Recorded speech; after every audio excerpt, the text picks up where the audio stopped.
مرد جو ہیں یہ عورتوں کے اوپر ان کی فوقیت ہے، لیکن انفرادی طور پہ عورتیں مردوں سے علم میں زیادہ ہو سکتی ہیں، عقل میں بھی زیادہ ہو سکتی ہے، اور اسی طرح طاقت میں بھی زیادہ ہو سکتی ہے، لیکن حاکمیت جو ہے عمومی اعتبار پہ اللہ رب العزت نے مردوں کو ہی عورتوں کے اوپر فوقیت دی ہے، مردوں کی ہی ذمہ داری ہے عورتوں کی کفالت کرنا۔ اور آگے فرمایا فَاعِذُوهُنَّ وَاهْجُرُوهُنَّ فِي الْمَضَاجِعِ۔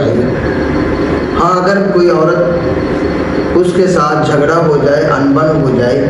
تو آپ اسے وعظ و نصیحت کریں، اسے سمجھائیں، اور اگر وہ سمجھانے سے نہ سمجھے تو خاوند اسے اپنے بسترے سے جدا کر دے، اپنے سے جدا کر دے، اس کا بسترا جدا کر دے، الگ سوئے۔ اگر سمجھدار ہوئی تو خاوند کے الگ سونے سے اسے عقل آ جائے، اگر سمجھانے سے بھی نہ سمجھی، بسترا الگ کرنے سے بھی اسے عقل نہ آئی، تو پھر اللہ رب العالمین نے فرمایا وَاضْرِبُوهُنَّ، آپ انہیں تھوڑا بہت ڈانٹ بھی سکتے ہیں، زیادہ نہیں کہ مار مار کے آپ ان کے اوپر جسموں پہ نشان ڈال دیں، ایسا نہیں کر سکتے، تھوڑا بہت ڈانٹ سکتے ہیں۔ ہاں اگر کوئی عورت ڈانٹنے سے بھی وہ اسے سمجھ نہیں آ رہی، بات نہیں سمجھتی، تو پھر آپ ایک آدمی مرد کی فیملی سے لے اور ایک آدمی عورت کی فیملی سے لے، وہ آپس میں مل کے جو بھی فیصلہ کر دیں وہ فیصلہ ان دونوں کے اوپر لاگو کر دیں۔ ظاہری بات ہے ان کے مسائل کو دیکھیں گے کہ یہ آگے اکٹھے زندگی گزار سکتے ہیں یا نہیں، یہ معاشرے میں چل سکتے ہیں یا نہیں چل سکتے، ان کے مسائل کیا ہے، ایشو کیا ہے، تو جو بھی وہ فیصلہ کریں پھر اس فیصلے پہ عمل کیا جائے اور اس کے بعد پھر آگے ان کو چلایا جائے۔ اور آگے فرمایا وَإِن كُنتُم مَرْضَىٰ أَوْ عَلَىٰ سَفَرٍ أَوْ جَاءَ أَحَدُكُم مِّنَ الْغَائِطِ۔ یہاں پہ طہارت کے مسائل بیان کیے گئے، تو طہارت کے لیے سب سے پہلے تو وضو ہے، آپ وضو کے ساتھ طہارت حاصل کریں، اور جو چیزیں وضو جن کے لیے وضو ضروری ہے، مثلا نماز کے لیے وضو ضروری ہے، لیکن چند چیزیں ایسی ہیں جو طہارت کے لیے خاص ہیں، مثلا جنابت کا ہونا، اور جنابت کی جو طہارت ہے یہاں پہ غسل کرنا ضروری ہے، اس طہارت کے لیے غسل کا ہونا ضروری ہے، اور جنابت جو ہے اس کی 3-4 چیزیں ہیں جن کی وجہ سے غسل جنابت وہ فرض ہوتا ہے۔ سب سے پہلے احتلام کا ہو جانا، انسان خواب میں کوئی چیز دیکھے، اور دوسری چیز ہے صحبت کرنا، صحبت سے بھی غسل واجب ہو جائے گا، اور تیسری چیز ہے حیض سے جو عورت فارغ ہوتی ہے حیض کے ایام سے، اس کے اوپر بھی غسل واجب ہے، اور اسی طرح جو عورت نفاس سے فارغ ہوگی، یعنی بچے کی ولادت کے بعد جب اس کے ایام پورے ہوتے ہیں 40 دن یا 30 دن جتنے دن بھی ہوں گے، جب وہ پاک ہو جائے تو پھر بھی اس کے اوپر غسل واجب ہے۔ اور آگے فرمایا فَلَمْ تَجِدُوا مَاءً فَتَيَمَّمُوا صَعِيدًا طَيِّبًا۔ ہاں اگر کوئی انسان طہارت تو حاصل کرنا چاہتا ہے لیکن پانی نہیں ہے تو پھر انسان کیا کرے؟ تو پانی نہیں ہے تو آپ مٹی کے ساتھ تیمم کر سکتے ہیں، اگر نماز پڑھنی ہے پانی نہیں ہے تو مٹی کے ساتھ تیمم کریں، اور اگر غسل کرنا ہے، غسل جنابت آپ کے اوپر غسل فرض ہے، تو پھر بھی آپ مٹی کے ساتھ تیمم کریں اور اس کے بعد آپ نماز پڑھیں۔ اور آگے فرمایا ان اللہ یأمرکم ان تؤدوا الامانات الی اہلھا۔ یہاں پہ اللہ رب العزت نے امانتوں کے بارے میں فرمایا کہ اگر آپ کے پاس امانتیں رکھی جائیں تو ان کی حفاظت کریں، جن کی امانتیں گئے ان کے حوالے کریں، امانتداری کے ساتھ اس میں خیانت نہ کریں۔ اور یہ آیات جو ہیں وہ ان کا شان نزول سیدنا عثمان بن طلحہ رضی اللہ تعالیٰ عنہ ہیں، ان کے پاس بیت اللہ کی چابی تھی، تو نبی مکرم صلی اللہ علیہ وسلم نے ایک دفعہ ان سے چابی مانگی کہ میں بیت اللہ کے اندر جانا چاہتا ہوں، مجھے بیت اللہ کی چابی دو۔ تو عثمان بن طلحہ نے چابی دینے سے انکار کر دیا۔ تو نبی مکرم صلی اللہ علیہ وسلم نے فرمایا کہ ایک دن ایسا آئے گا کہ بیت اللہ کی چابی ہمارے پاس ہوگی۔ یہ عثمان بن طلحہ صلح حدیبیہ کے موقع پہ مسلمان ہو گئے اور فتح مکہ کے موقع پہ نبی صلی اللہ علیہ وسلم کے پاس بیت اللہ کی چابیاں آ گئی۔ تو پھر آپ نے عثمان بن طلحہ کو منگوایا اور بتایا کہ عثمان، آپ نے تو مجھے چابی نہیں دی، لیکن یہ بیت اللہ کی چابیاں ہیں، یہ ہمیشہ ہمیشہ کے لیے آپ کی نسل کے پاس رہیں گی۔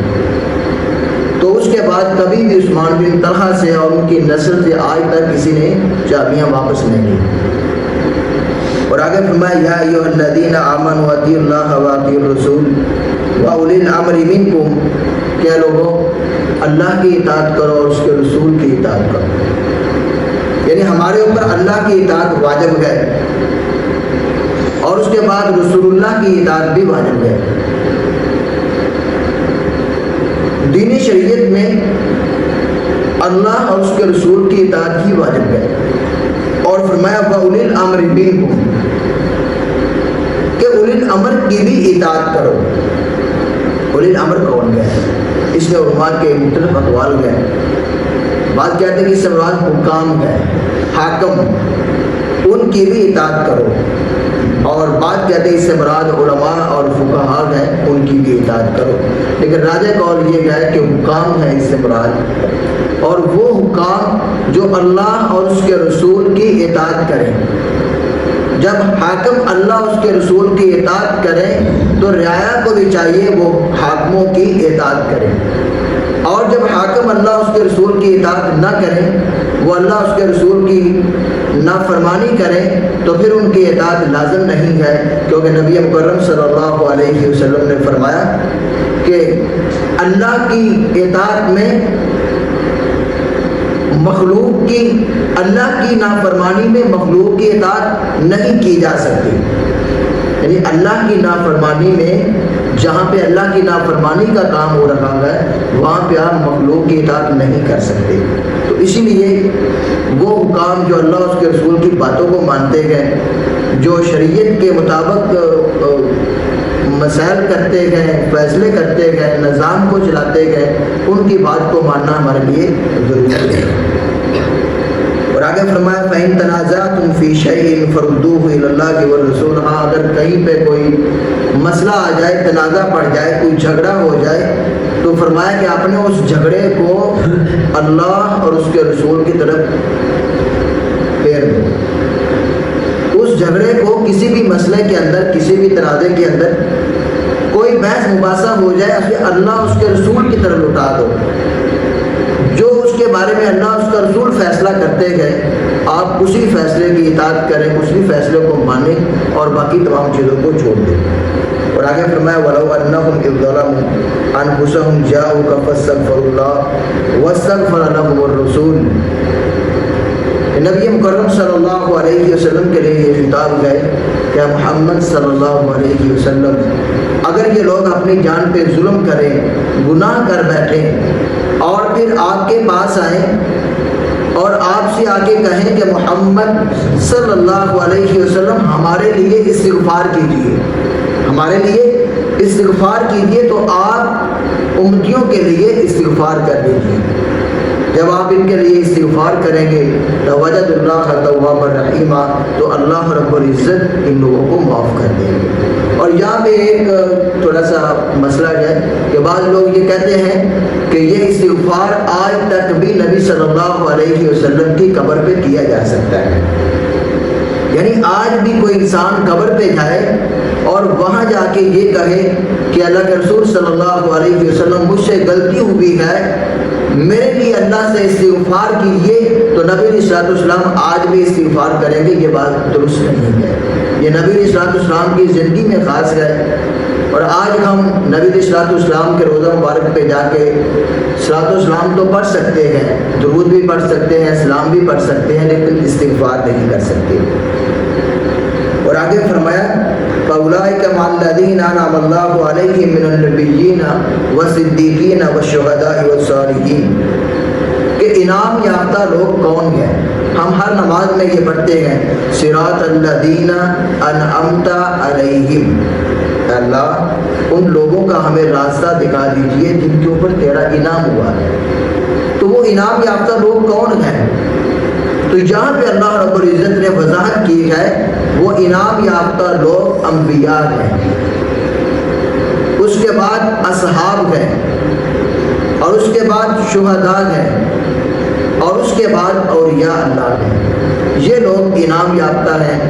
اور ان کے راستے پہ چلنے کی ہم ہر نماز میں دعا کرتے ہیں کہ اللہ ہمیں انبیاء کے راستے پہ چلا دو، صحابہ کے راستے پہ چلا دو،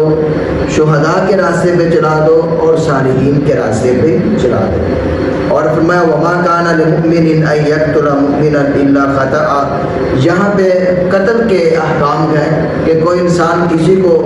قتل کر دے تو اس کو کیا کیا جائے گا، اس کی سزا کیا ہے۔ تو جو انسان جان بوجھ کے کسی کو قتل کر دے اس کے بدلے میں قتل ہے، قتل کا بدلہ قتل ہے۔ لیکن دوسرا کوئی ایسا انسان جو قتل خطا کر دے، یعنی جان بوجھ کے قتل تو نہ کرے، غلطی سے قتل ہو جائے، تو اس انسان کی دیت 100 اونٹ ہے۔ اور تیسرا اس میں یہ ہے کہ اگر کوئی مسلمان کافر کو قتل کر دے تو اس کے بدلے میں کیا ہے۔ اس کے پھر آگے 2 قسمیں ہیں، ایک ہے کہ کافر ذمہ ہے یا حربی ہے، یعنی ایسا کافر جو آپ کے اندر ہے، آپ کے ساتھ اس کی صلح ہے، معاہدہ ہے، اور دوسرا ایسا کافر جس کے ساتھ آپ کی جنگ ہے۔ اگر وہ صلح والا کافر ہے جس کے ساتھ آپ کی صلح ہے، معاہدہ ہے، تو اس کے لیے نصف دیت ہے۔ اور دوسرا ایسا کافر جن کے ساتھ آپ کی جنگ ہے، اگر کوئی مسلمان ایسے کافر کو قتل کرتا ہے تو مسلمان کے اوپر کوئی فدیہ نہیں ہے، صرف وہ ایک غلام کو آزاد کرے گا اور اللہ رب العزت اسے معاف فرما دے گا۔ وَإِذَا ضَرَبْتُمْ فِي الْأَرْضِ فَلَيْسَ عَلَيْكُمْ جُنَاحٌ أَن تَقْصُرُوا مِنَ الصَّلَاةِ، اگر کوئی انسان زمین کے اندر پھرے تو وہاں پہ وہ نماز کو قصر کر سکتا ہے۔ یہاں پہ نماز قصر کرنے کے مسائل ہیں۔ تو جب ہم کہیں بھی جائیں، سفر پہ جائیں، جنگ پہ جائیں، یا کسی بھی مسئلے کے لیے سفر کریں، تو ہم سفر میں نماز قصر پڑھیں گے۔ تو کتنا سفر کریں تو ہم نماز قصر پڑھ سکتے ہیں؟ ایک حدیث میں آتا ہے 3 میل یا 3 فرسخ، 3 میل یا 3 فرسخ، اور ایک فرسخ 3 میل کا ہوتا ہے، اور 3 فرسخ 9 میل کے ہوں گے۔ اس حدیث میں راوی کو شک ہے کہ 3 میل یا پھر 3 فرسخ، تو 3 فرسخ 9 میل بنتا ہے۔ ہم 3 میل کو چھوڑ دیتے ہیں، 9 میل پہ عمل کرتے ہیں، اور 9 میل موجودہ کلومیٹر کے حساب سے 22 کلومیٹر بنتا ہے۔ 22 کلومیٹر، جو انسان 22 کلومیٹر سفر کرے گا وہاں جو وہ قصر کر سکتا ہے۔ یعنی ایک انسان نے یہاں سے کراچی جانا ہے، اس نے لاہور جانا ہے، وہ اپنے گاؤں کی حد چھوڑ کے، گاؤں کی حد چھوڑنے کے بعد فوراً وہ قصر کر سکتا ہے۔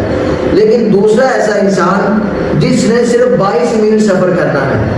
9 میل ہی سفر کرنا ہے، وہاں سے واپس آنا ہے، تو 22 میل پہ جا کے بھی وہ نماز کو قصر کر سکتا ہے۔ اور آگے فرمایا وَمَن يُشَاقِقِ الرَّسُولَ مِن بَعْدِ مَا تَبَيَّنَ لَهُ الْهُدَىٰ وَيَتَّبِعْ غَيْرَ سَبِيلِ الْمُؤْمِنِينَ نُوَلِّهِ مَا تَوَلَّىٰ وَنُصْلِهِ جَهَنَّمَ، کہ جو لوگ واضح ہدایت کے باوجود، واضح رہنمائی آنے کے باوجود رسول اللہ صلی اللہ علیہ وسلم کی اطاعت نہیں کریں گے تو اللہ رب العزت نے فرمایا وہ جہاں جانا چاہتے ہیں چلے جائیں۔ اگر انہیں رسول کا راستہ پسند نہیں ہے تو پھر جس راستے پہ چلنا چاہتے ہیں چلیں، ہمیں ان کی کوئی پرواہ نہیں ہے۔ نولیہ ما تولا، جہاں وہ پھرنا چاہتے ہیں ہم انہیں وہاں پھیر دیں گے، ونصلہ جہنم، اور اس کے بعد ہم انہیں جہنم میں ڈال دیں گے۔ تو جو انسان رسول اللہ کی بات کو پسند نہ کرے، وہ جو مرضی کرے، جیسا مرضی کرے، اللہ رب العزت اس کی کوئی پرواہ نہیں کرتی۔ اور اس کے بعد ان المنافقین یخادعون اللہ وهو خادعهم، آخر میں منافقین کا ذکر ہے۔ تو منافقین اللہ کو بھی دھوکہ دیتے ہیں، مومنوں کو بھی دھوکہ دیتے ہیں، اور اپنے آپ کو بھی دھوکہ دیتے ہیں۔ مذبذبین بین ذلک لا الہ، یہ جو منافق ہیں یہ کہیں کے بھی نہیں ہے، نہ ادھر کے ہیں نہ ادھر کے ہیں، ان کے لیے کوئی راستہ نہیں ہے، یہ در بدر ٹھوکریں کھاتے پھر رہے ہیں۔ اور الہ الامین نے فرمایا ان المنافقین